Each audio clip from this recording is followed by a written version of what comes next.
Wombat here, and today I thought we'd try something just a little bit different. Recently I was asked what amp that we use for doing the reviews that we do with guitars, and I haven't really done a video on that kind of thing. We don't really put the signal chain down the bottom of the screen at all, and for good reason. I didn't really want to focus on that kind of stuff too much. I wanted to focus on the instrument that we were reviewing, so you could have a look at that, and that was really the focus of everything we did. There are other videos out there by other people that do the whole signal chain rundown, every video they use. So if you're that kind of a person, there are other videos out there where you can get those kinds of information from. The idea of the videos that we do were just that they're quicker, they're shorter, and they really just get to the point as quickly as we can. So we didn't want to clog it up with a whole bunch of other gear and that sort of thing. But seeing as we have been asked now, I thought we'd do a video just on what it is that we use so that anybody who wants to know can reference it. So it's really quite simple. The guitar that we're reviewing goes directly into our amp. Now the amp that we use is the Blackstar HT5TH, or HT5th. I'm not exactly sure what it is they call it. It's one or the other, but it's the 5th anniversary edition of basically a HT5 tube amp. So it is the white one. We'll try and get a picture of it on the screen for you. It's the white one. It's slightly bigger than the regular HT5, and it has two 10-inch speakers as opposed to just the one speaker that comes with the normal one. It's a really good sounding amp, and anytime that we do any of the rock style videos or blues style videos, that's the amp that we're using, that one there, and it sounds pretty good. It doesn't do metal. That's our only issue with that particular amp.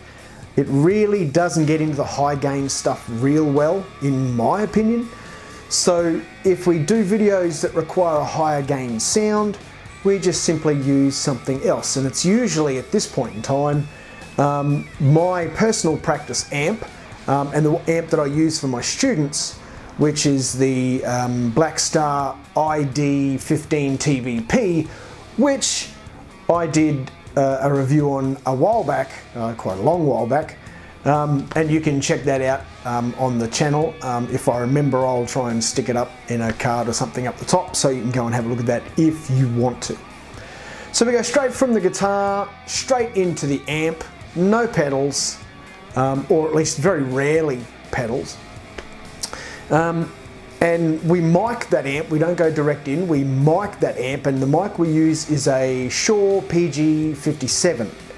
Now the 57 is an instrument mic, but it is not the SM57. The PG57 is a cheaper range with slightly more modern internals. The SM series are quite old as far as the technology that's included in them. And that's probably one of the things that everybody loves about them, is they are a little bit older and more of probably an analog style of microphone. So all the great recording studios use them. It is the mic to use, but we've gone a little bit cheaper just because we're just doing these for YouTube. So we've got the PG57, and it works pretty well for us. So from the mic we go straight into one of these. This is the Boss BR80. Tiny little thing, but quite powerful. There are a lot of amp sims and those sorts of things and effects on here. We don't use any of them. We prefer to use the actual amp and mic it so we get a better kind of a sound out of it. We run straight into the BR80, and that does all our recording as far as the backing track and the instrument coming from the amplifier itself. So it's a fairly simple signal chain, nothing dramatic. We want to keep it as straight and as even as we can, just to give you a fairly pure sound for what you're getting out of that instrument.